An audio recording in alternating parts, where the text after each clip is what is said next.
E aí, pessoal, tudo bem? Estamos começando aqui mais um episódio do Bodycast, o 13º episódio. Eu e meu parceiro... Fala, Maurição. Danilão. Oi. É isso aí. E hoje a gente está com mais um convidado especial aqui, né? Um convidado muito importante, na verdade. Ele é médico, é advogado, é teólogo, é especialista em inteligência emocional. E as outras qualidades dele a gente vai falando aqui durante o episódio, porque o cara tem um currículo extenso, né? Estamos aqui com o Dr. Saulo Soares. Saulo, muito obrigado pela sua presença. Seja muito bem-vindo. E aí, a gente vai começar aqui falando, puxando o gancho. Ele vai se apresentar, né? Mas a gente vai falar aqui especialmente de inteligência emocional voltado para o nosso assunto mais top aqui, que é a obesidade, né? O Saulo tem uma história de superação e é isso que a gente vai destrinchar aqui durante o episódio. E aí, Saulo? Obrigado. Muito bem, obrigado, Maurício. Obrigado, Danilo, por a gente estar aqui no Bodycast. E a gente vem tratar hoje como a inteligência emocional vai lhe ajudar a combater a obesidade, a ter qualidade de vida e a manter o peso adequado e com saúde, né? Porque se você não tiver uma mentalidade adequada, por mais que você faça uma dieta, depois você perde tudo. E eu vejo casos de pessoas que fizeram a cirurgia bariátrica e voltaram a ganhar peso, porque a mentalidade dela não foi cuidada. Perfeito. Ela voltou a pensar como gordo, digamos assim. Então fez ela ganhar peso de novo e ela se sente aquela frustração, sem saber o que fazer na vida. E a gente vai ver hoje que pela inteligência emocional tem como corrigir isso. Show de bola. Saulo, cara, permite, é o doutor Saulo, né? Ele tem doutorado, a gente conversou hoje. Doutor é quem tem doutorado. Mas a gente queria começar perguntando, qual é a sua experiência com a obesidade? Exatamente. Contar a experiência pessoal, eu tive um tempo que estive obeso. Fui deixando ali sem nem me importar com calorias, não estava me preocupando com alimentação, só ia realmente fazendo o que o corpo queria. O corpo está com vontade de comer um hambúrguer, então come. Com vontade de comer uma pizza. Então aquilo ali tudo sem ver o que tinha por trás. Que na realidade já era uma fuga. Você tem um sofrimento, então você foge na comida. Procura uma recompensa. Você vai se recompensar naquilo. Muitas vezes seu dia foi cansativo. Ah, como é que eu vou corrigir meu dia? À noite ali comendo qualquer coisa sem pensar. E se o dia foi bom, vou fazer o quê? Ir para um restaurante também comer demais, mais calorias. Então a pessoa se recompensa quando tá bom e quando tá ruim. Quando ela vai ver, ela menos espera, ela tá bem acima do peso. Já com colesterol alto, triglicerídeos altos, né? Com vários problemas. A pessoa muitas vezes vai nem perceber que já está pré-diabética, hipertensão. Não foi o meu caso, mas ela vai ter Você isso chegou a tudo. quantos quilos? Eu cheguei a 102 quilos, já em um nível de obesidade que estava me prejudicando. Então, das pessoas falarem, você está muito gordo, você tem que emagrecer. E a reação interior ser o quê? Ter raiva de quem fala. Sim, o errado é quem está falando. Esse aqui faz não gostar de mim. Esse aqui, tá vendo? Eu sempre imaginei que não gostava de mim essa pessoa. Mas aí, Saulo, aí a pergunta que me vem à cabeça, o que foi que te deu essa virada? Desse start. Esse start. Então, o que é que eu percebi? Certo dia, passei mal e tive que ir para o pronto-socorro com um pique hipertensivo. Acredita? Eu disse, aí tem algo errado aqui. Tive pronto-socorro, atender. Até que, então, tive que marcar uma consulta com a cardiologista. E na cardiologia, então, chegou à conclusão, depois de todos os exames, então você agora está hipertenso. Você é hipertenso. Eu já não acredito. Mesmo já tendo visto o resultado do exame, mas e sendo médico, quando dá o diagnóstico, você vai ter que tomar essa medicação e daqui uns anos você volta para a gente aumentar a medicação. Ela me disse, mas como assim? Porque não, porque você começa com hipertensão grau 1, daqui uns anos você está grau 2, grau 3... Até porque ela já está acostumada com essa o padrão, evolução. essa evolução. Isso aí me deixou assim, não posso aceitar esse tipo de situação e tenho que ter um controle da minha mente. Daí que eu vi que poderia mudar e também depois daí ajudar os outros a partir disso. Então, só se você mudar seu estilo de vida, seus hábitos de vida, e daí então eu disse assim, agora vai ser a minha motivação para mudar meus hábitos de vida. Sem uso de remédio. Sem uso de medicação. Então, a partir desse momento, eu consegui, nos meses seguintes, perder mais de 30 quilos de gordura. Sem cirurgia bariátrica. Sem cirurgia bariátrica, sem medicação, não quis ir nem para medicação também. Sem Ozempic. Sem nenhum desses remédios. Perfeito. Pelo tratamento aí da inteligência emocional. Pelo cuidado da inteligência emocional. Então, a tua especialidade em inteligência emocional surgiu também a partir disso. Surgiu a partir disso. Deu para apresentar isso. Deu para ver que é possível aplicar em si e ajudar o outro a aplicar para ele também. Seu estágio para começar a trabalhar com inteligência emocional foi durante o seu emagrecimento? O meu estágio de inteligência emocional maior foi durante a atuação na área da saúde do trabalhador. Enquanto Certo. médico do trabalho, atendendo o trabalhador, eu vi que ali vários tinham insatisfação com a vida, com o trabalho, e dali eu percebi que a inteligência emocional dava para corrigir aquilo. E foi melhorada com essa questão na minha vida da obesidade. E o bom de tudo isso é que depois eu voltei na cardiologista e disse, agora a sua hipertensão está controlada pelo estilo de vida, a gente pode conseguir retirar o medicamento enquanto você está conseguindo controlar. Então, provando que realmente você consegue corrigir problemas físicos na sua vida, mudando esses hábitos e perdendo peso, né? Perdendo esse peso, perdendo essa gordura que já estava gerando aí toda uma repercussão integral no corpo. Interessante, né? Porque a gente, aqui no último episódio, a gente esteve aqui com o Dr. Avelar e ele falou justamente da relação de hipertensão com doença renal crônica e o paciente na diálise. Você vê que tudo se liga, né?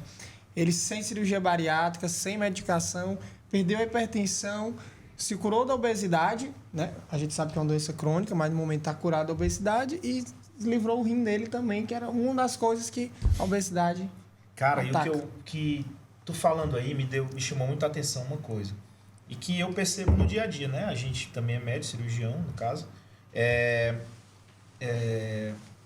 Você, como professor da UFP, atuando como médico do trabalho no hospital universitário, você, como médico do trabalho, você acaba atendendo diversos tipos de pessoas ligadas à área da saúde, né? Dos diversos funcionários do hospital.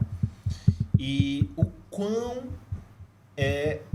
para ti, com a tua experiência, o quão é deletério o ritmo de vida que nós, profissionais da saúde, levamos, como que isso afeta não só a parte física como emocional, e né? mental, né? O que você tem a dizer em relação a isso? Exatamente, importante sua pergunta. Muda tudo. Se você observa o estilo de vida moderno, a gente vai explicar o porquê da obesidade no campo da mentalidade. Vamos ver, antigamente como as pessoas faziam. Elas caminhavam mais, elas faziam exercício em casa, elas tinham uma vida que não ficava o dia sentado. Hoje a maioria das pessoas trabalha o dia sentado, então ela faz pouco esforço físico, ela perde poucas calorias por dia. Se você for observar, nas chamadas zonas azuis, são ali os locais que as pessoas vivem mais de 100 anos. Okinawa, no Japão, que é uma ilha. Sardenha, que é uma ilha da Itália. Icária, uma ilha da Grécia. Foi feito um estudo para saber por que nesses locais as pessoas vivem mais de 100 anos e não têm obesidade. Se mostrou porque elas têm uma alimentação saudável. Não chegou nessas 3 ilhas fast food. Olha só. Se você não tem fast food, você não tem comida industrializada. Coincidência. Não é? Então, demonstrou a ligação entre o estilo de vida moderno, de você comer muitos produtos industrializados, produtos só de supermercado, e você não ter um cuidado próprio. Nesses locais, as pessoas vivem mais de 100 anos. E mostrou também que elas fazem atividade física de forma constante. Mas como? Elas não fazem academia. Só que elas ali naquela ilha, elas não têm carro. Elas fazem tudo a pé, de bicicleta. Elas têm uma horta em casa que elas cuidam. Elas estão com 80, 90 anos, elas não têm um conceito de aposentadoria. Elas continuam em casa ali atuando. Então, mostrou que tem uma relação direta entre nosso estilo de vida moderno, que é simplesmente ali dentro de empresas, parado dentro de consultórios, parado dentro de escritórios, com a obesidade. Porque essa mesma pessoa que tem um pouco déficit calórico por dia, ela ainda vai chegar em casa à noite e não tem uma alimentação adequada. Muitas vezes ela desconta tudo ali à noite. E a gente observa, pode sair às ruas aí, se você sair às ruas. Perceba quantas pessoas com sobrepeso e obesas. Olha o mal da obesidade que existe. E um dos países com maior obesidade do mundo, Estados Unidos. Nesse estudo das zonas azuis, mostra o contrário. O país que não é o exemplo, que é os Estados Unidos. Que ali é um número de obesos enorme, Epidemia, exatamente, né? Pelo fast food. E mostrou até a relação entre ter carro e a obesidade. Olha que loucura. Porque quanto mais carro, você vai precisar se deslocar mais distante. E os Estados Unidos começou, então, as pessoas morarem longe dos seus locais de trabalho. E o que é que aconteceu? Nos caminhos instalaram os fast foods. Exatamente na beira ali das BRs. Então você ia para o seu trabalho e voltava e fazia o quê? Parava ali no McDonald's, parava no Burger King e já costumava esse novo hábito. Ou seja, você instalou na sua mente um hábito de você voltar ao sair de casa no caminho e parar para comer um hambúrguer ali de 2.000 calorias. Às vezes que você não tem tempo, não sei Não o quê. tem tempo, vou fazer tudo rápido. Intervalo. Aí você vai lá... Come até dentro do carro. Né? Come ali 1.500 a 2.000 calorias, muitas vezes sua taxa de metabolismo basal em uma única refeição. E ela pensa assim, não, eu mereço isso, porque eu tive um dia difícil. Ou porque eu ganhei um dinheiro bom. Eu ganhei uma corra boa, ela tem um sistema de recompensa duplo. Perfeito. Então, comprovaram então, que até isso tem relação com a obesidade. Enquanto nessas 3 ilhas, como as pessoas têm cada vez menos carro e não precisam, elas não têm esse sistema de fast food. E o interessante é que a gente estudou um país, a Singapura. A Singapura foi um exemplo também, porque só 11% da população tem carro. Eles usam mais transporte público ou vão se deslocando. Então, cada vez mais essa cultura americana do carro fez a pessoa se utilizar menos o corpo, fazer menos exercício, assim, sem academia. A gente está focado muito em atividade física durante meia hora, 1 hora. Enquanto nas zonas azuis eles fazem atividade física de baixa intensidade o dia inteiro. Interessante isso aí que o Saulo falou. Vou fazer uma reflexão rápida Vou aqui. puxar um gancho também. Na nossa cidade, se o cara tem uma condição de vida boa e tal, e ele resolve, o cara mora bem aqui no jogo, o cara resolve que eu vou pro trabalho de bicicleta agora. O que é que o povo vai falar? Mas esse cara é doido, viu? Eu vi ele hoje andando ali, o cara chegou no trabalho de bicicleta, ó. Aí o povo ri na mesa. Aquele cara, eu sempre soube que ele é doido. Por que não? Porque ele tá indo pro trabalho de bicicleta. Não é verdade? Então a mentalidade está muito longe do que devia ser. Isso aí, cara, eu me lembrei de um anestesista na minha residência, que ele ia de bicicleta todo dia lá em São Bernardo, lá no ABC. E a galera chamava ele De doido. Eu não tô mentindo, né? É verdade. E você observa, então, como essa cultura coletiva afeta, né? Porque Sim. você pensa, não, ir de bicicleta não muda em nada. Mas e como que nesses locais se provou que as pessoas vivem mais de 100 anos e com qualidade e a taxa de obesidade é menor? Porque justamente elas fazem isso. Porque no dia a dia elas fazem atividade. Um interessantíssimo nessas cidades, nesses locais, foi a Sardenha. Sardenha, na Itália, mostrou que por ser um local inclinado, as pessoas fazem muita atividade física caminhando. Então, olha só, o grau de inclinação gerou mais atividade física naquela população. Uma coisa natural do dia a dia, né? Ele não precisava direcionar um tempo dele Para aquilo, para atividade física. Aí o que demonstrou? Que naquele local é o local no mundo que tem mais centenários homens, onde mais homens chegam aos 100 anos. Que é quem tem o risco cardiovascular maior. Né? E não é só chegar, é chegar com vida, né? Porque um dia eu fui falar com uma pessoa e disse assim, e você quer viver tanto? Assim, não é só isso, não é só você morrer aos 50, mas é você chegar até os 50 saudável. Tem gente que não consegue subir poucas escadas que já está passando mal, né? Tem gente que não consegue levar uma sacola de supermercado e está passando mal. Então não é só viver muito. É nesse período que você vive, você vai ter o mínimo de qualidade de vida para o seu corpo ser funcional. Então daqui a pouco seu corpo não está mais nem funcional. Eu acho que o gancho que eu ia puxar é que o mais interessante de tudo que ele falou é a questão cultural, né? Se você for ver, tu falou de Okinawa, né? Mas se tu for ver, por exemplo, o próprio Tóquio mesmo, a capital, as pessoas têm o costume de ir para o trabalho a pé e com o metrô, né? Lá, claro, tem gente que usa carro, obviamente, mas o costume maior da maior parte da população é exatamente isso. E aqui, por a gente ter uma dificuldade, né, de transporte público, e não é só Teresina, estou falando do Brasil como um todo. Acho que de transporte público bom, que funciona, acho que só São Paulo. Eu acho que o metrô de São Paulo é um dos melhores do mundo. São né? Paulo, talvez Rio, mas o Rio em si não chega nem perto de São Paulo, né? Belo Horizonte também nem chega perto de São Paulo. Então é uma coisa realmente cultural, né? E que a gente acaba sofrendo um pouco do poder público não oferecer isso com uma boa qualidade em relação a gente. Mas aí a pergunta que me vem à cabeça é exatamente essa. Será que se o poder público oferecesse, a gente utilizaria também? Interessante. Né? Por questão cultural, né? Um exemplo Mentalidade, que deram, né? Nesse estudo das ondas azuis foi o país Singapura. Esse foi importantíssimo. Aí mostrou a importância do Estado. O Estado, então, fez o quê? Olha, não ia ser muito bem aqui visto no Brasil. Ele aumentou mais ainda o imposto sobre os carros, para as pessoas terem cada vez menos carro. Então, só 11% tem, mas também ele permitiu um transporte público de qualidade. A pessoa não ficou sem se deslocar. E o Estado interferiu mais. O Estado foi lá e reduziu o açúcar dos refrigerantes. Tem gente que é contra, né? Ah, não, o Estado está interferindo na minha liberdade. Se eu quero tomar esse copo de refrigerante de 1 litro... Isso é importantíssimo, cara. Ele reduziu. Então, o Estado foi fazendo medidas para incentivar a população e para um local. Para você ter ideia, eles cuidam até dos idosos. Eles incentivaram que os filhos morem perto dos idosos, porque viram que se o idoso mora no asilo, é pior para ele. E pagou uma bolsa para aquele filho. Então, o Estado fez uma série de condições para aquilo. E a sua pergunta, será que no Brasil a gente ia apoiar? A questão é essa, a gente precisa primeiro mudar essa mentalidade, né, coletiva. Eu acho e que a não, gente sabe? não ia, no começo não ia. Não. Seria tudo criticado. Porque na inteligência emocional a gente tem 5 habilidades. É importante falar delas.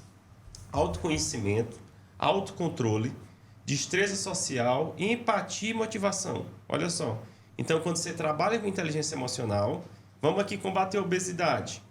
Então, eu tenho que aprimorar a sua inteligência emocional. Então, eu tenho que estudar essas 5 habilidades como está em você. Se tiver um aí com déficit, você não vai conseguir bem.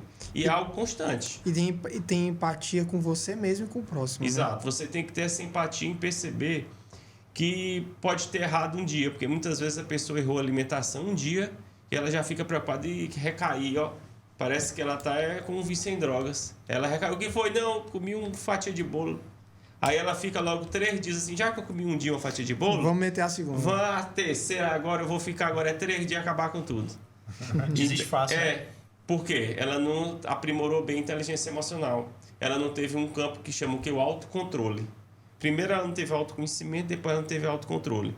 E na minha experiência pessoal de perder esses 30 quilos de gordura, foi preciso a gente ficar redefinindo isso a cada momento. Não é uma coisa que você faz de uma vez e vai. Você vai redefinindo a cada semana como é que você faz. Ó, tô apertando demais aqui. Apertou tanto que começou a gerar anemia. Tô com anemia, então agora eu tenho que reequilibrar aqui. Então você tem que ter um autocontrole, então você tem um risco de gerar já um adoecimento mental. Tem pessoas que já ficam tão preocupadas também em perder peso, que a gente sabe disso, que ela já gera um adoecimento mental. Bulimia.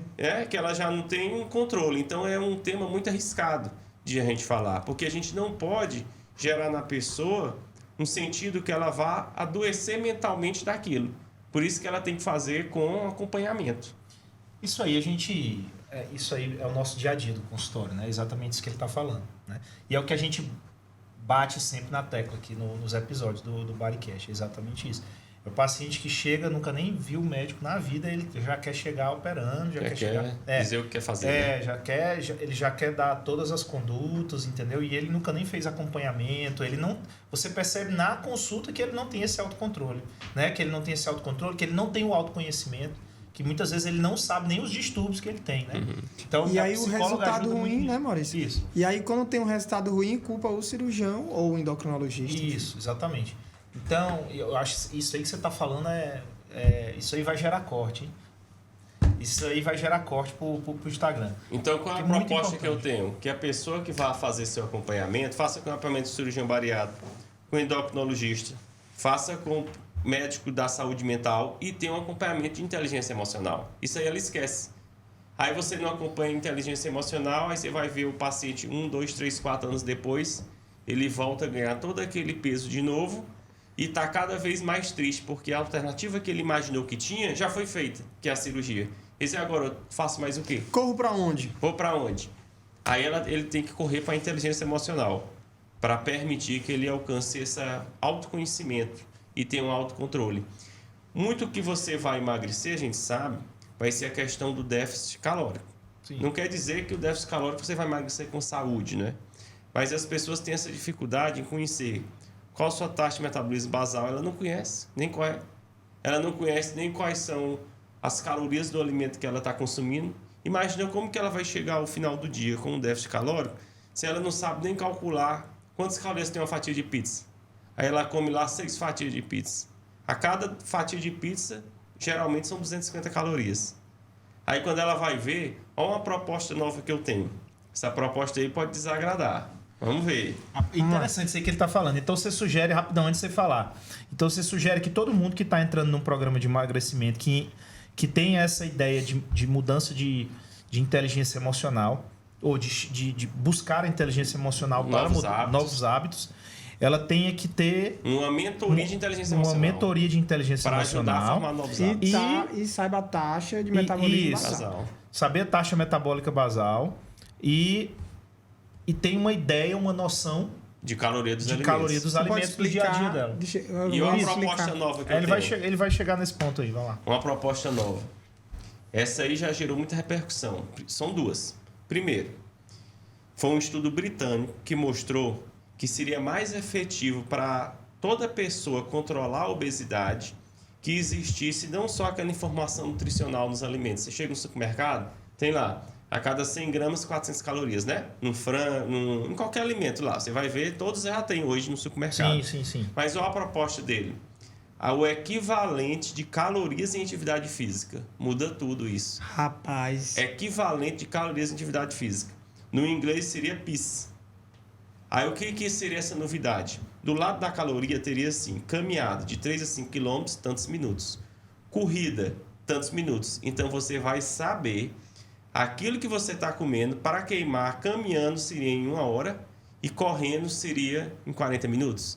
Muda tudo você saber porque aquilo. Isso aí escancara na cara do consumidor, né? O quão calórico é aquele alimento. Porque muito maior do que o número é mostrar... Não, pô, e querendo ou não, é cultural da população pegar e dizer assim, não, eu vou comer essa fatia de bolo aqui, porque mais tarde eu vou pra academia e vou queimar ela todinha. Vai queimar todinho. Negativo. Se duvidar, não vai queimar nem 10% do... Exatamente, isso é importantíssimo. Eu vou dar um exemplo aqui sobre esse equivalente de calorias em atividade física. Vamos pensar o fast food, mais conhecido aí, McDonald's. Fui pesquisar os hambúrgueres de lá. Um dos mais vendidos agora é o Brabo. Ele tem 1.000 calorias. Quanto que 1.000 calorias você gasta? Você correndo, você gasta 70 calorias por quilômetro. Certo. Então imagina aí que você vai ter que correr por mais de 1 hora para queimar um único hambúrguer que você comeu. Vai ter que correr uns 13, 14 quilômetros. Na hora que você souber essa informação equivalente à atividade física, a pessoa vai repensar melhor. Sim. Então, esse estudo britânico, mais de uma dezena de pesquisadores chegou a essa conclusão, querendo que no Reino Unido incluísse lá. Foi um pedido para o Reino Unido incluir. Só teve demonstrando que isso aí ia combater a obesidade. Só colocaram um efeito, digamos, colateral, que seriam as pessoas que já têm distúrbios alimentares que seriam afetadas. Sim, tinha dar uma forçada no motor. Todo estudo demonstra, obviamente, os lados positivos e negativos. Mas teriam mais lados positivos de você saber exatamente o que está consumindo. Então, aquele hambúrguer que você vai comer, você vai pensar, será que eu estou precisando dele? E a segunda proposta, essa aí que é a polêmica, já foi até anunciada pelo Congresso Nacional, mas nunca tramitou. Você vai no restaurante, você sabe qual é a caloria daquele alimento que você está consumindo? Você não sabe. Você sabe nos grandes fast foods que botam lá no site deles, cada alimento. Aí você vai no restaurante, você não tem uma ideia. Não quer dizer que o restaurante teria que pagar para fazer uma avaliação daquele prato, mas eles chegam a uma conclusão. Você sabe, por exemplo, que uma pizza, cada fatia tem 250 calorias. Então, poderia botar ali uma pizza, 4 fatias, 1.000 calorias. Se for uma pizza de 4 queijos, tem mais, vai ter uns 1.200 calorias. Foi para o Congresso Nacional, não tramitou, mas não avançou, porque teve grande dificuldade Brasil afora. Vários chefes de cozinha famosos barraram contra. Empresários da indústria, né? Não, isso não interessa, não vai dar certo. Não devia chegar. Porque o que importa é a qualidade do alimento e não a caloria. Porque, na verdade, na hora que você chegar no restaurante, o que define a gente escolher um prato? É o preço. Você olha no cardápio o preço. Um frango está R$50. A carne está 80, o salmão está 100. Vou escolher aqui o mais barato. Você vai pelo preço e pela afinidade ali, né? Mas olha a minha proposta, a gente escolher também pelo valor calórico. Você chega aí numa grande rede, eu vou dar um exemplo que a gente pode dar que é uma grande rede, Outback. Você chega no Outback, tem sobremesa no Outback, só uma sobremesa é mais de 1.000 calorias. Você consegue essa informação na internet. Mas se você for num restaurante que não é uma grande rede? Então as grandes redes já informam as calorias de cada alimento. Eu já fui em alguns restaurantes, não recordo, não vou recordar especificamente nenhum, mas eu já fui em alguns restaurantes que você pega o menu lá e tem as calorias. As calorias. Mas isso aí ajuda a ter um juízo de valor, né? Só que, assim, eu acho que a gente poderia começar incentivando as pessoas na inteligência emocional a fazer um juízo de valor de escolhas melhores. Exatamente. Independente até da questão de ter ou não ter essa... Pô, se você vai... Essa informação com relação às calorias. Pô, se você vai num restaurante bom, não preciso nem citar nomes nenhum não, mas você vê lá 3 opções de pratos que você gosta. Pô, entre as 3 opções de prato que você gosta, dá para fazer um juízo de valor em relação a qual que é o mais calórico.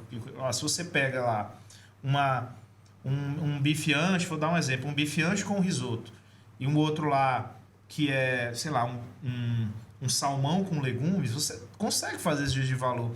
Não necessariamente o salmão com legumes vai ser uma coisa ruim, mas se você gosta daquilo, você na questão da inteligência emocional consegue tentar direcionar o que vai ser mais prejudicial para ti e quando que você pode comer aquilo e quando que você não pode, né? Eu acho que é isso que a gente tem que bater também, né? Para as pessoas e para os pacientes e até que ponto... Ter cuidado em escolher o que come, né? Exatamente. Um ponto importante da inteligência emocional, que temos no Brasil hoje vários livros sobre esse campo, né? Tava dando um exemplo sobre o sorvete. Por que a pessoa come sorvete? Porque ela quer aquele sabor gostoso na boca, né? Uhum. Então ela pensa naquele, ela tá pensando só no sabor. Mas o que acontece se você todo dia comer sorvete? Com um ano aí sua saúde está debilitada. Uhum. Então ele demonstra que as melhores escolhas vão ser o quê? Que a longo prazo vai ter bom resultado, mas você tem que fazer sacrifícios. Então não tem jeito. Tem que fazer sacrifícios na sua vontade para conseguir chegar onde você quer chegar. Se você for comandado pela sua mente e simplesmente seguir o que o estômago está querendo, porque eu quero esse gosto na boca de um sorvete. Agora eu estou querendo mais doce. Agora eu estou querendo mais doce. O que a gente nota? Que a pessoa depois perdeu o autocontrole. Então ela tem um problema na obesidade, não só por aquela refeição livre, que ela diz, fim de semana minha refeição é livre. É porque ela tem dificuldade até de monitorar o que come. A gente pergunta e ela diz assim, não, eu como tão pouco, ainda sou obesa. Isso é muito comum. Não é? Ela come pouco, é porque ela tem dificuldade de monitorar o que está comendo. Tem demais. Aí eu digo, tire foto que você está comendo e vá ver no final do dia que você não consome tão pouco. E será que você consome tão pouco? Ou você não está consumindo alimentos com alta densidade calórica? Ela come ali um hambúrguer que tem 1000 calorias. Se ela fosse comer 1000 calorias de salada com frango, seria muito mais. Então ela tem essa dificuldade. Quem é da área da saúde consegue ter mais experimentado para descobrir a caloria média em cada alimento. Mas quem não é da área da saúde tem muita dificuldade. Ela vai no cardápio, tem lá hot dog, linguiça, que é o que o brasileiro vai comer. Ele vai escolher pelo preço ali que está mais barato. Mas ele não vai ver aquilo ali e tem as calorias de um dia que ele precisa. Ao final de meses, o que é que gera? A obesidade crônica. Por isso que você sai nas ruas, vá nas ruas olhar. A maioria das pessoas estão acima do peso, estão com sobrepeso, estão com obesidade. E elas estão insatisfeitas com o corpo. Sabe, um dos maiores problemas de inteligência emocional que me apresentam? A insatisfação com o próprio corpo. A pessoa não está insatisfeita só com a carreira, insatisfeita com o cônjuge, com o casamento. Ela está insatisfeita com o corpo. Se ela pudesse mudar algo, era o corpo. E uma das maiores coisas que ela tem inveja, daquele famoso ou famosa que tem um corpo perfeito. Acaba tendo inveja. Como é que conseguiu? Conseguiu foi tomando uma medicação. Isso aqui com certeza ajuda. As redes sociais geram isso. A pessoa, se eu queria ter esse corpo e não consigo ter. E ela começa a ficar até com raiva de quem conseguiu. Tem pessoas que têm raiva interior quando alguém que ela conhece conseguiu perder peso. Porque parece que essa pessoa é melhor do que eu, porque ela conseguiu perder e eu não consegui. Olha só. Esses dias eu vi um vídeo, acho que foi até ontem, de uma influenciadora aí, eu nem lembro o nome dela. Ela começou a falar todas as cirurgias plásticas que ela fez, todas as aplicações de botox que ela fez, tudo isso aqui. E ela mesmo disse, pessoal, parem de usar as redes sociais como uma forma de comparação das pessoas com vocês mesmos. Ela falou, eu já fiz mais de aplicação de botox várias vezes, eu já fiz preenchimento no queixo, já fiz não sei o que, já fiz faceta de resina, já fiz bem umas 10 cirurgias plásticas, entendeu? Então você não pode se comparar comigo, porque eu sou outra pessoa. E cada corpo entendeu? É um corpo, cada um tem uma necessidade diferente. E isso da inteligência emocional é extremamente importante do que o Saulo está falando. Maurício, eu eu queria fazer uma pergunta para o Saulo, desde o começo da nossa conversa, que assim, o Saulo, para quem está chegando agora, o Saulo ele é médico, depois ele fez direito e depois ele se formou em teologia, certo? Então eu queria entender, Saulo, eu queria te perguntar, por que a teologia na sua vida? Como que você decidiu fazer teologia? Eu tô te falando isso porque o tema religião, doutrina, me interessa muito. Exatamente. Eu queria saber como chegou em você. Interessante. Então, assim, a teologia, o que é que a gente vê na área da saúde? A Organização Mundial da Saúde mudou o conceito de saúde, mas não estou informando. Antigamente, saúde era só saúde física e saúde mental. Eles acrescentaram o termo saúde espiritual. Então, para você alcançar a saúde efetiva, você tem que trabalhar o seu físico, a sua mente e o seu espírito. Algumas vezes as pessoas esquecem disso, não é? Aí, com a teologia, eu quis focar em como cuidar do espírito, em saber sobre isso. Eu sou do campo católico e eu ainda atuo na igreja como ministro ordenado da Sagrada Comunhão. Tenho a satisfação de atuar na igreja. E no campo da teologia, eu fui estudar, então, a espiritualidade. Como a espiritualidade pode melhorar a sua vida. Aqui, conversar isso aí, mas... E nessa espiritualidade, as pessoas não cuidam dela. Ela cuida do físico, cuida da mente, mas ela não tem um tempo de meditação, ela não tem um tempo de oração. E espiritualidade, a gente diverge de religiosidade. Eu não estou dizendo que você tem que seguir uma religião específica. Porque pela liberdade, você pode escolher a religião que quiser. Eu, como católico, obviamente, defendo a minha. Mas pela liberdade de todos, elas podem escolher. Deus deu a liberdade de cada um escolher. Espiritualidade é diferente disso. Espiritualidade é sua conexão com o transcendente. Isso aí, se você vai ver, por exemplo, que a gente deu o exemplo do Japão, eles não são vinculados ao cristianismo, mas eles têm espiritualidade. Eles têm essa vinculação transcendente. A pessoa que não tem essa vinculação, verdade é essa, que ela é muito focada, que ela não tem um contato espiritual, ela tem mais dificuldade. Foram fazer uma pesquisa... Dificuldade em superação, dificuldade em obstáculos. Você precisa de espiritualidade para você superar os seus desafios do dia a dia. Exatamente. Sabe que muitas pessoas deixam de fazer algo errado? Não é porque tem um código penal, não. Agora usando direito. Tem gente assim, não deixe de cometer um crime. Não é porque a lei define que é crime. É porque eu não quero ser condenado por Deus. É porque eu tenho medo do inferno. Então, isso é uma realidade que está na mente de muitas pessoas e muitas pessoas sabem que são assim. Que deixam de fazer alguma coisa não porque a lei estabelece que é errado. Mas é porque a própria consciência perante a espiritualidade sabe que aquilo ali não é certo. Se já demonstrou que se você não tivesse espiritualidade, se não tivesse esse conceito social, as pessoas cometem barbaridades. Porque ela pensa assim, tudo vai se acabar, nada vai se manter. Ela não tem o juízo de valor do que é o bem e o mal e o que se ela vai trazer esse bem ou mal para outra pessoa. Isso né? aí é uma coisa, o Maurício, a gente trabalha junto, isso é uma coisa que eu levo como um lema para minha vida, sabe?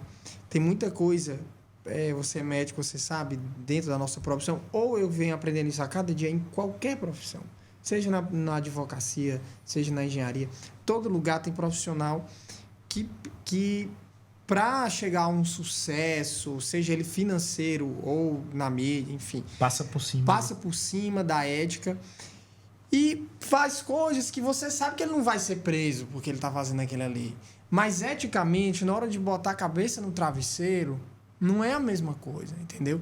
Então, é importante você colocar isso, levantar esse tema, porque um teólogo está falando, não sou eu, um teólogo está falando que para você levar a sua vida, seja em todos os aspectos de trabalho, de saúde, de família, você precisa de uma espiritualidade, porque ela vai te dizer que você não está fazendo aquilo, não é porque você vai ser preso ou não, é porque é uma lei divina, é uma lei de Deus, é a empatia que você falou da inteligência emocional. Você não tem uma empatia com o próximo, eu passo por cima dele para conseguir alguma coisa, mesmo que eu não vá ser preso porque eu não cometi uma coisa lá do Código Penal, mas e aí? Só por causa disso está tudo bem, você vai dormir tranquilo porque a polícia não vai bater na sua porta. Eu não consigo entender. Exatamente. Por exemplo, se você for ver as nossas próprias leis, no mundo inteiro, foram tirados os 10 mandamentos. Se tirar do Código Penal o artigo 121, agora for permitido homicídio, a pessoa vai cometer homicídio? Não. Por quê? Porque está inscrito no direito natural lá dos mandamentos não cometerás homicídios, né? Uhum. Então a pessoa tem que ver isso. Quando ela não tem essa espiritualidade, a gente observa o quê? Que ela tem uma tendência à tristeza, ela perde a conexão, ela perde a vontade até de viver. Então, o que é que a gente orienta? Eu oriento que a pessoa, pela manhã, tem um guia maior, faça poucos minutos, pode ser 5 minutos. 5 minutos de uma oração no começo da manhã. A gente vai falar aqui depois de hábitos. Eu quero falar da regra dos 2 minutos. Beleza. E no final do dia, ela faça um exame de consciência do dia. Coisa breve também. As pessoas não fazem porque acham que, não, eu tenho que ficar 30 minutos. Não, é 5 minutos. Você tem que ter aquele tempo. Tu conhece aquele do Pastorino, aquele guiazinho de bolso? Rapaz, às vezes eu passo na avenida, eu paro numa livraria, compro um 10 e saio distribuindo. Para fazer a leitura. Para fazer aquela leitura, que é um livro de bolso. Do dia, tem a oração do dia. Qual a importância de mudança de hábitos? Eu vou dizer. Aí você pode perguntar, Saulo, então como é que eu quero criar um novo hábito, hein? Como que eu faço? Então vamos falar. Então vamos criar um novo hábito. A pessoa quer criar um novo hábito, por exemplo, de fazer uma leitura meditativa. Ou ela quer criar um novo hábito de fazer atividade física. Ela tem que aplicar a regra dos 2 minutos. Olha essa regra, o que ela foi criada. Essa regra é muito interessante. Ela diz o contrário do que muitas pessoas pensam, que você tem que criar um desafio. Você quer fazer uma leitura da Bíblia todo dia. Sim, pois agora eu vou ler 1h30 por dia. Você nunca leu, quer ler 1h30. Eu vou fazer atividade física, pois agora eu vou fazer 1h30 por dia. O que é que acontece? Começar com poucas coisas. Você faz uma semana porque se desafiou e perde. E o que essa regra dos 2 minutos da inteligência emocional diz? Você vai começar com 2 minutos daquilo. Você vai fazer uma leitura, você vai ler 2 minutos do livro. Você vai fazer uma atividade física, comece comprando roupa da atividade física apropriada. Comece se vestindo com aquela roupa, mesmo que você nem vá. Se você for na atividade física, pode ficar até só 5 minutos na esteira, mas vá. Aí por que isso, hein? Ele mostra, porque primeiro você precisa formar um hábito. É o poder do hábito. E depois que você vai modular o hábito. O erro é você modular um hábito antes de formar. Depois que você está 1 mês fazendo a leitura de 2 minutos, você modula aquele hábito. Agora eu vou modular ele para 8 minutos e vou definir essa regra aqui. Ou depois que você está 1 mês indo para atividade física, pelo menos você foi lá, agora você já tem o costume de ir de 3 vezes por semana que você nem tinha. Agora você vai modular. Agora eu vou fazer 45 minutos. Então é assim que forma um novo hábito. Resumindo, sem ser por um desafio. Mas aí pensando por esse lado Essa é a aí, ideia, cara, né? Não fazer o desafio. Pensando por esse lado, exatamente isso, né? É desenvolver inteligência emocional, não fazer desafios, tornar um hábito. Eu acho que pensando por esse lado, a gente está se encaminhando para o caos, então. Né? Porque se você for ver, as pessoas hoje em dia estão cada vez mais imediatistas. E só quer saber do seu. Querem isso. Egocêntricas, imediatistas. Como que a gente pode mudar isso, cara? O que você me diz assim? Porque a gente vê isso no nosso dia a dia, cara, no consultório. A gente vê isso, minha filha, por exemplo, ela quer desenvolver, ela acaba querendo desenvolver isso mais cedo ou mais tarde, porque eu acho que ela vê coisas no colégio e traz para dentro de casa. É um negócio muito difícil, né? Se a gente for ver, né? Porque os pacientes querem o imediatismo, as pessoas querem emagrecer de forma muito fácil, a rede social quer trazer a resposta para tudo. O paciente quer um resultado milagroso e rápido. Pois é, todo mundo quer vender curso para poder ensinar a fazer as coisas. Rapaz, é um negócio muito complicado. Isso é impressionante, o termo que você usou é o termo utilizado hoje, o caos. Hoje a gente vive em meio ao caos, né? E esse caos vai ser gerado por esse tanto de divergências. Hoje tem os famosos coaches de internet, pessoas que não têm qualquer formação na área ensinando. Eu não vou nem citar os nomes aqui, mas eles têm milhões de seguidores no Instagram. Quando você vai buscar a formação, eles não têm. E eles estão ensinando sobre como curar depressão, como curar ansiedade, como você vencer na vida. Estão tratando como combater até o mal de você gostar de açúcar. Mas ali, pelo carisma, ela arrasta muitos. Então, as pessoas cometeram o primeiro erro.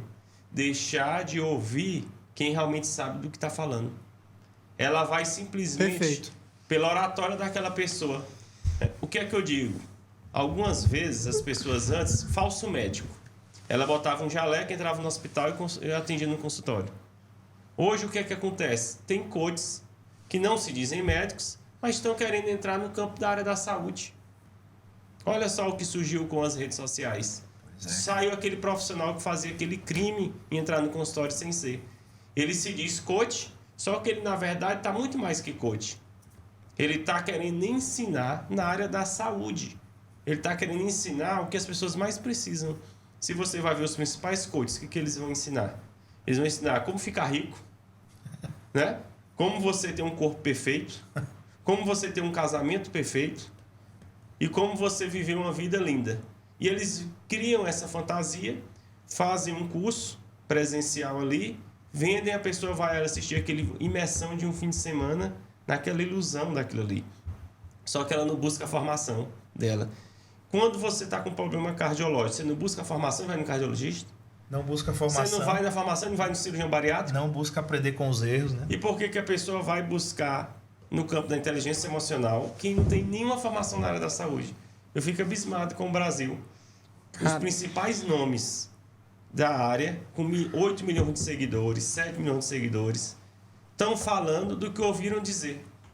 Olha só. E baseado numa informação que eu não sei de onde surgiu, né?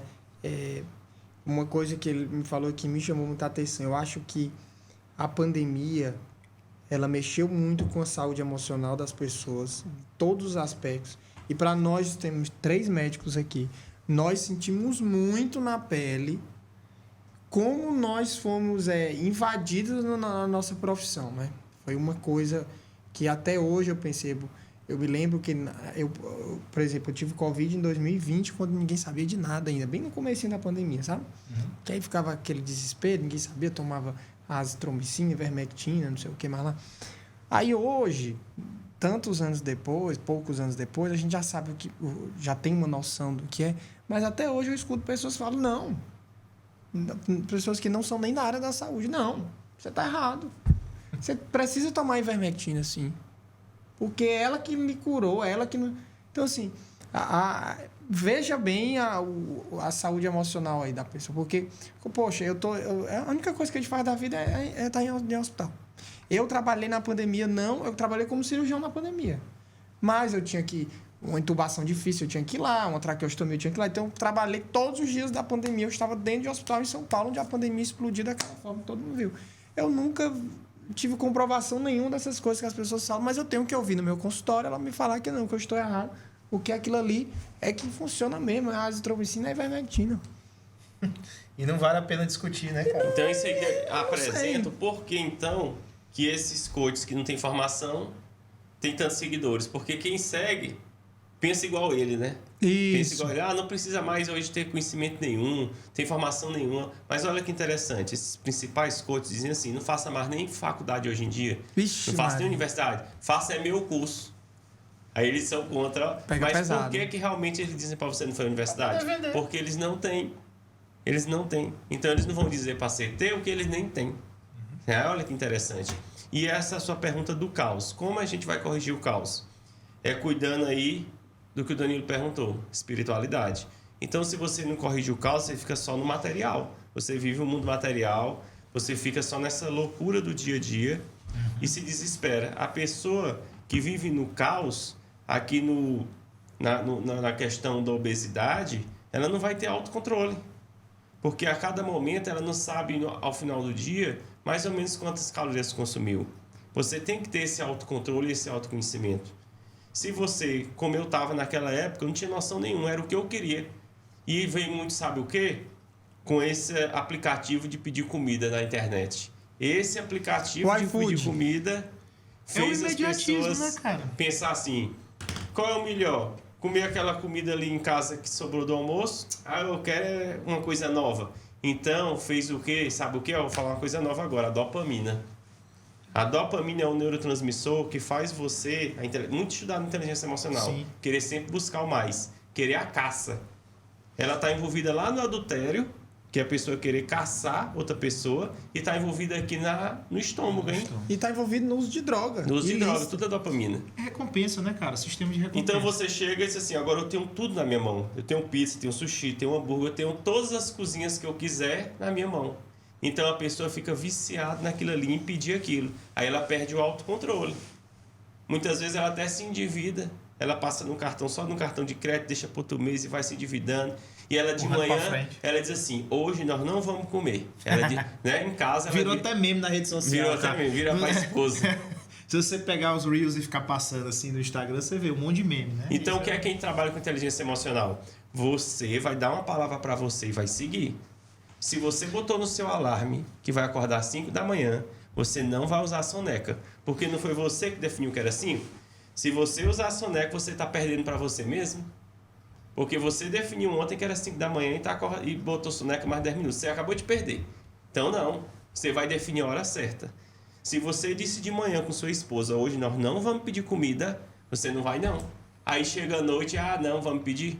Vamos pedir aqui uma comida super calórica. Ou seja, ela tem essa tendência a não seguir o que ela mesma disse. E tudo isso tem uma repercussão. Vá somando essas calorias. A gente sabe que 1 quilo de gordura está envolvida em 7.000 calorias. Quando ela menos espera, a cada semana, ela está 7.000 calorias a mais do que a TMB dela. Taxa de metabolismo basal. E 1 quilozinho por semana. Então é 1 subir. quilo por semana. Aí você vê no final do mês, 4. Em um ano ela consegue fazer 52 quilos. Olha só aí. Aí então ela se tornou obesa de uma hora para outra, porque ela descontrolou a mente. E a gente sabe, a gente não está julgando quem está obeso, que eu mesmo já tive. Muito em parte é porque é o sistema de recompensas que está errado, é uma frustração que a gente está descontando. Então a gente não julga a pessoa que está obesa, a gente está lá para ajudar, para mostrar assim, ó, com inteligência emocional, a gente vai conseguir corrigir a causa disso aí. Você está descontando na comida uma frustração, mas não vai nem passar. Vou lhe dizer, amanhã você vai fazer tudo de novo. Depois de amanhã, tudo de novo. Saulo, e assim... E aí, rapidão, só uma pergunta para ele terminar. Claro. E qual que é o papel da psicoterapia nisso aí? Tem importância, porque aí envolve a mente. Você tem que tratar o físico, a mente e o espírito. Se você trata só um lado, você tratou só o físico, vou lá, vou fazer a cirurgia bariátrica. Mas a pessoa está com aquela mentalidade e ainda não está certa. Aí ela vai voltar, fica obesa e vai botar a culpa em vocês dois. Ei, aí você vai dizer, não, ó, o Saulo disse, é físico, mente e espírito. A gente cuidou aqui de um e você foi cuidar dos outros dois? Porque daqui 6 meses e 1 ano, como é que vai ser? Se você não cuidar, você vai voltar àquela condição. Você tem que perceber que é algo o tempo inteiro. Não é assim, eu fiz uma vez, estou pronto. Não, é aquele treinamento que você vai fazer constante na vida. Porque a pessoa pensa assim, você vai falar com quem está cuidando do espírito. Você acha que quem está cuidando do espiritual começa a cuidar, estou pronto e larga? É pelo contrário. Ela fica cada vez mais se aprofundar cada vez mais. É um trabalho diário. Ela faz é aumentar. Vai ver a vida dos santos. Ah, não, já estou aqui no nível bom, vou parar. Não, pelo contrário, ele se apega mais àquilo. Então, o que é que eu estou dizendo? É o contrário do que a imagem comum pensa. Eu vou me preparar uma vez e vou abandonar aquilo. Aí você cai de novo, você tem suas recaídas. Então, é um tratamento constante, é um acompanhamento constante entre físico, mente e espírito, nas 5 habilidades da inteligência emocional durante a vida. Porque na vida a gente vai enfrentar, que é o que a gente chama, muitos desafios, que a inteligência emocional tem um termo específico, usa o termo calvário, que na vida a gente vai passar por calvários. Sim, sem A dúvida. pessoa pode passar por um calvário de um divórcio, ela pode passar por um calvário de uma perda de um filho, ela pode passar pelo calvário de um desemprego, do emprego que mantinha ela, pode passar por um calvário de um câncer. Então ela passa por calvário. É aí que a inteligência emocional vai ser provada. O marinheiro vai ser provado na tempestade. O piloto bom vai ser provado na grande turbulência. No céu claro, sem turbulência, qualquer piloto vai. E cabe a você aprender e tirar a lição dali ou não, né? Exatamente. Aí a inteligência emocional a gente vai preparar a pessoa para enfrentar o calvário. Então a gente vai preparar para o caos. A gente vai preparar ela para o pior da vida. Ao contrário do que os coaches dizem, ah, não, eu vou lhe garantir aqui uma vida boa. Aí a pessoa compara com a vida dela. Ele mostrou lá um coach desse. Eu estou aqui no restaurante Michelin, que é aqueles restaurantes super classificados. E você em casa está com a mão na pia lavando louça. Aí eu digo, eita, não se compare não. Primeiro Exatamente isso aí, não é? pai. Mas eu Exatamente nunca isso aí. nem vejo essas coisas. Não, pô, exatamente isso aí. Ele quer dizer assim, ó, você tá aí porque você quer. Se você ver meu curso... Como se não fosse se você bom assistir comer em meu casa curso, também. eu vou te ensinar a Exato. estar aqui também, entendeu? Ele vende o imediatismo, ele vende Ele vende a a ansiedade. ansiedade, pô, entendeu? E Exatamente muitas isso. vezes o que ele está vendo é uma fraude. Nem Sim. aquele casamento é de verdade, Sim, eles estão sem ali dúvida. combinados naquele Na casamento. maioria das vezes. É. E o que eu digo na inteligência emocional? Não se compare. Um dos pontos da inteligência emocional é esse. Se você se comparar, você tem 2 erros. Primeiro, ou você vai poder ser arrogante, porque vai ver que está melhor do que o outro, ou você vai ter um complexo de inferioridade e perceber que eu estou pior que o outro. Você deve se comparar consigo próprio. você se compara com o seu eu anterior. Tem aquela frase, vamos melhorar 1% a cada dia. Então você se compara com o que você era antes. Aqui, na obesidade, consegui perder 2 quilos de gordura. Assim, 2 quilos é pouco. Não. 2 quilos de gordura é um déficit calórico de 14 mil calorias. É uma grande coisa. Sem dúvida. Então a pessoa tem que perceber que aos poucos. Ela não pode focar ao final. Eu quero perder os 30. Foram entrevistar uma grande bailarina. Olha o que essa grande bailarina disse depois de anos, mais de décadas sendo bailarina. Que quando ela ia fazer o treino de bailarina, ela não focava nos prêmios que ela ia ganhar. Ela não focava ali no melhor dia. Ela focava que ela tinha que botar a roupa dela, entrar no táxi e ir para aula de balé. Então esse é o detalhe. Você tem que focar no que você precisa fazer primeiro, no processo. Se você não se apaixonar pelo processo, você não vai conseguir alcançar o resultado. A gente já falou. Essa frase a gente já usou várias vezes aqui. É Quem está exatamente. perdendo peso Você vai tem ter que cuidar do processo. Vai ter que passar pela dietinha líquida? Vai, curta cara. a sua dieta líquida. Quem que Ela falou é isso aí? passageira. Quem que falou isso aí? O Clóvis. O Clóvis. Olha aí. Ele Porque falou o nosso mais paciente, teve um nosso convidado aqui, eu não lembro qual foi o episódio, que foi uma história de superação também, perdeu 70 e poucos quilos. Mais. 90, foi 90, né? Chegou a quase 200 quilos ele. Ele falou exatamente isso aí, curto processo. Esse é o caminho da inteligência Se você emocional. não curte o Por isso que ele processo, conseguiu o que ele fez. Fez e manteve, né? E o Daniel também, Rezende, né, que também não operou. O Clóvis operou, o Daniel não operou, mas perdeu 60 e poucos quilos. E ele falou exatamente isso. Curto processo. E ele falou uma coisa muito, muito importante aqui, que você também falou. O autocontrole e o autoconhecimento. E ele conseguiu isso só com a psicoterapia. Ele falou assim, através da psicoterapia eu consegui definir quem eu era, eu consegui reconhecer os meus erros, eu consegui corrigir meus erros, e só assim hoje eu consigo olhar para um McDonald's, apesar de eu comer de vez em quando, mas eu sei que eu não vou comer todo dia, eu vou comer... Ela tem um autocontrole. É isso, uma vez aqui, outra vez próximo mês, entendeu? Eu não fico naquela ânsia de querer comer sempre, mas assim, eu sei que quando eu terminar minha prova ali, que ele faz bike, né, e corre, sei que quando terminar minha prova ali eu posso até comer, eu como devagar, eu como aproveitando, não como rápido. Então assim, eu desenvolvi a inteligência, o autocontrole para poder... O que eu queria, Maurício, era que a gente não pode encerrar essa conversa e deixar uma coisa bem objetiva para quem está assistindo a nossa conversa, dar a oportunidade para o Saulo explicar objetivamente o que é de fato a inteligência emocional. Certo, muito bem. A inteligência emocional vai ser a capacidade de você reconhecer suas emoções e as emoções dos outros. Ela é fundamental. A gente está falando tanto de inteligência artificial, mas esqueceu que primeiro precisamos cuidar das pessoas. A inteligência emocional, tem gente que acha que só é para relacionamento. Por isso que muitas vezes ela não é tratada. Não é para o meu casamento, é para o meu namoro. É para tudo, né, cara? Na verdade é para tudo. Para você mesmo. É na escolha do alimento, é na sua carreira. Se você não tiver inteligência emocional, você não vai conseguir avançar na carreira. E então aproveitando, como é que eu posso saber se eu tenho inteligência emocional? Você vai conhecer a árvore pelos frutos. Os seus resultados. Como estão os seus resultados? Como é que está seu resultado no campo financeiro? Como é que está seu resultado no campo dos relacionamentos? Na sua carreira? Que interessante. Como é que está na sua espiritualidade? Você está tendo bom resultado ou mau resultado? E de onde ele provém? Está vindo de formas lícitas e ilícitas de como é. Porque a pessoa diz assim, o coach vai ensinar a pessoa a ser rico. Vai ser rico de qualquer forma? Porque isso aí o Pablo Escobar fez de forma ilícita, né? Todos têm que ensinar da forma correta, para você seguir com a espiritualidade em dia, para você seguir com a destreza social em dia, cuidando da empatia do outro. Então ainda tem que ser do caminho certo, foi o que o Danilo falou aqui no início. Assim, eu conheço pessoas que passam por cima dos outros para alcançar o que querem. E isso a inteligência emocional ensina. Você não precisa passar por cima dos outros, você vai ter, pelo contrário, você vai ter que alcançar com os outros. Pois é, e aí entra a espiritualidade, como você falou, né? Só encerrando aqui o se eu gancho. fizer ilícito, eu vou acabar fazendo mal para alguém. Só encerrando o gancho, Saulo. Você me ensinou o que é. Agora eu te pergunto, e como é que eu faço? Ele ensinou o que é, como é que eu faço para saber? A terceira pergunta, e aí eu fiz esse autoexame, não tenho inteligência emocional, como é que eu vou buscar? É uma boa notícia. Ao contrário da inteligência do QI, que ela é mantida na vida. A inteligência emocional, você pode crescer na vida. Você chega com um padrão, aí você faz o que é chamado aprimoramento, e você vai crescendo. Isso não quer dizer que é com idade. Tem pessoas que chegam aos 60 anos com a inteligência emocional mais baixa de quem tem 20. Olha só o que eu estou dizendo.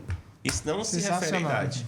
Tem pessoas que são jovens que têm inteligência emocional maior, porque aquela de 60 já, vou dizer um termo assim, chutou o balde, tá mais nem para a vida, decidiu assim, eu tive um sofrimento na vida, agora não preciso aprender mais nada, e vai se afundando na vida.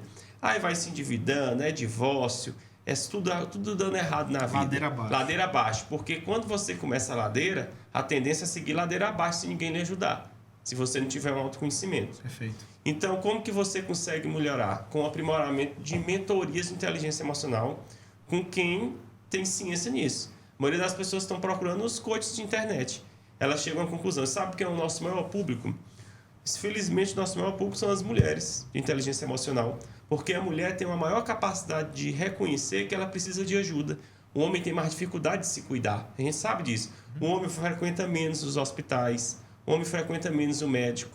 Um homem frequenta menos a inteligência emocional. Não porque ele tenha mais, pelo contrário, que acaba que ele demora mais de reconhecer que precisa. Tem até aquele meme. Por que o homem morre mais cedo que mulher? Aí o homem faz um bocado de besteira, né? Então a gente fica satisfeito. Se você vê o público dos nossos cursos de inteligência emocional, 80% é o público feminino. Os homens, para ter esse reconhecimento, eles demoram mais. E é importante a gente tratar aqui no podcast. Para um homem que está nos assistindo, ele perceber, eu não preciso me afundar tanto na vida para buscar. É o contrário, eu estando até em homeostase, é bom eu me aprimorar. Eu preciso conhecer mais. É assim na vida. Uma evolução contínua, né? Contínua. É assim, por exemplo, no campo espiritual. Todas as pessoas que têm uma alta espiritualidade, vá ver a vida dos santos. Eles foram crescendo na espiritualidade, não estagnados. As pessoas acham que é assim, eu vou chegar a um processo e vou parar. Eu vou dizer assim, ei, não para nunca, hein? Só para quando morre. A vida é a vida inteira. Esse processo de cuidado do físico, mental e espiritual não acaba nunca. Você não chega, você vai à frente. Eu queria, que a gente não pode deixar aqui também, nessa conversa... Jean, tô querendo espelhar aqui e não tá dando certo. A gente quer mostrar aqui também, dentro dessa história de superação do Saulo, o Saulo já... Tira aí, Jean, esse negócio aí. O Saulo já foi obeso, tá? Ele já chegou a ter 102 quilos, tá? A gente tá mostrando aqui as imagens do Saulo. Aqui acho que foi o quê? O máximo que você chegou? Esse aí foi do máximo, né? Você vê como eu tava já com o rosto assim, bem edemaciado, né? Sim, entendi. E ó, aí eu na igreja aí, ó. Tava cuidando do espiritual, mas tava faltando cuidar do físico. Pode passando, Maurício. Então ele perdeu... Então hoje ele tá com 71 quilos, né, Saulo? Isso. Aí esse aí, ó. E a gente nesse período aí, ó, aqui é o hoje, né? 71 E a gente vê quilos. que naquele período a gente tinha dificuldade em se enxergar. A gente precisa de uma ajuda, a gente não se enxerga do jeito que está. Mesmo as pessoas falando, a gente acha que elas estão contra a gente. Se você não tiver uma inteligência emocional, quando você tiver com obesidade, que já está ali prejudicando, e a pessoa fala, você pensa, essa pessoa não gosta de mim, não. E, na verdade, muitas vezes não gosta, é aquela que vai lhe oferecer mais doce, mais som de valsa quando você está ruim. Vai lhe piorar mais. Então, você tem que ter um cuidado depois que você vai avaliar do que passa. E aqui é a foto do hoje, né? Que é um processo, hein? Ainda hoje, eu tenho que manter tudo. Sim. É pelo contrário, a gente tem que saber mais com inteligência emocional, calcular. Eu sei a minha taxa de metabolismo basal, tudo que eu vou comer, eu sei ali o quanto eu estou comendo. Na hora que eu vou no cardápio do restaurante, eu olho o preço, mas eu também vou na minha mente calculando quantas calorias tem aquilo ali. Tem ali, ó, 200 gramas de um filé, 100 gramas de salmão. Eu sei que o salmão é bom, tem muito ômega 3, mas também ele é mais calórico. Mais calórico. Eu vou escolher a tilápia, que é o peixe menos calórico. Sim. Então eu vou decidindo como é que eu estou hoje. Não, eu fiz uma perda, um déficit hoje. Hoje eu preciso de déficit ou não? Porque a pessoa tem que trabalhar com a mentalidade nisso. E ela vai saber se precisa manter o peso, perder ou ganhar nesse processo. Porque vai depender. Então você consegue controlar até o seu fim de semana. Porque muitas vezes é o fim de semana que a pessoa estraga tudo, né? Cara, e aí agora é exatamente isso. Fim de semana é que pega. Vamos lá. Deixa eu te perguntar uma coisa. E se o telespectador que está nos ouvindo aqui, nos assistindo aqui, falando especificamente de vocês e falando para outros profissionais que trabalham com inteligência emocional. E como que o cara consegue achar um profissional que trata inteligência emocional? É. Ele vai ter que verificar quem tenha conhecimento no campo da saúde. Eu digo, a inteligência emocional é do campo da saúde. Sem o campo da saúde você não vai. E procurar uma mentoria específica sobre isso. E eu digo, se eu conseguir chegar a isso aqui, você também consegue. Uhum. Eu sou igual a todo mundo. Eu fui só mudança de mentalidade, eu não precisei da cirurgia, eu não precisei da medicação. Pela mudança de mentalidade eu controlei meu hábito. E eu fui formando. Foi um caminho fácil? Não foi. Tem semanas que era mais difícil. Tem semanas que você vê alimentos, você pensa, eita, eu não vou comer açúcar, eu não vou comer uma sobremesa. Mas a pessoa vai, com o tempo, viver nesse processo. Como eu da dieta líquida, um exemplo. Ela sabe que é por um tempo, até chegar àquele padrão. Depois daquele padrão, ele vai manter. Então, com a inteligência emocional, a gente consegue, durante a vida toda, não só controlar o peso com qualidade de vida, mas cuidar de todas as áreas que importam. Porque você estiver errado em uma área, vai atrapalhar na outra. Perfeito. Você está bem na carreira, mas está com relacionamento com problema, vai dar problema. Se você está com problema no seu corpo, lhe gerando doença, vai acabar gerando problema no seu relacionamento. Nada é independente, né? E é isso, exatamente. Tudo E é interligado. Uma coisa desbalanceia a outra, né? E acho que é isso aí, é exatamente o que a gente quer trazer aqui, o que a gente sempre traz nos episódios, né? É a questão do equilíbrio. A gente acaba falando por conta da cirurgia bariátrica, a gente acaba falando das especialidades correlatas, mas que cada vez mais a gente tem trazido profissionais aqui e tem trazido exemplos de vida, de superação, que mostram que a cirurgia ela não é a solução dos seus problemas. E a gente fala isso também aqui direto, né? A cirurgia não é a solução dos seus problemas. E que você precisa de inteligência emocional, você precisa ter esse equilíbrio em todas as áreas da sua vida para poder a sua cirurgia também dar certo. É importante isso. Exatamente. Saulão, a gente poderia ter aqui muito tempo ainda, horas e horas para conversar, né? Mas infelizmente a gente tem aí quem tiver mais interesse a seguir. Tem o meu curso que é uma imersão em inteligência emocional, que a gente fica, né, um fim de semana. Pode falar aí o Pronto, era exatamente método. isso que eu ia falar. Agora eu queria que você apresentasse suas redes sociais e que você falasse do seu curso para a gente poder divulgar, né? Então tem o meu curso de inteligência emocional, que é de um método que eu criei, o método Perseverance, que o próprio nome fala, por meio da perseverança você alcançar a inteligência emocional. E me acompanhe no @SauloSoaresPhD. Lá diariamente estou tratando sobre esse campo da inteligência emocional, como que vai fazer você realmente alcançar novos resultados na vida. E eu não sou coach, eu sou professor. Eu sempre esclareço isso. Ele não é coach, ele tem 3 cursos superiores, ele é médico, ele é advogado, é teólogo. Ele é professor da Universidade Federal do Piauí, ele é imortal da Academia de Letras, é diretor de hospital, o homem tem um currículo grande, né? Pelo contrário, eu sou o terror dos coaches. O que eu faço é criticar o que muitos estão errando e ensinando errado para as pessoas. Você Perfeito. não precisa de um coach, você precisa de um professor que realmente tenha conhecimento naquela área para lhe ajudar. Gostei. Muito bom, muito bom. Isso aí vai ser um corte. Obrigado, Saulo. Muito obrigado, cara. Obrigado, pessoal, Maurício, Saulão, obrigado. muito obrigado. A gente está encerrando aqui o nosso 13º episódio do Bodycast. Sigam a gente nas redes sociais, @bodycast_THE, tanto no YouTube como no Instagram. Beleza? Danilão, obrigado mais uma vez. Excelente episódio. Tamo junto. Muito bom, Saulo. Muito obrigado. Valeu, pessoal. Isso aí. Até mais. Abraço. Valeu.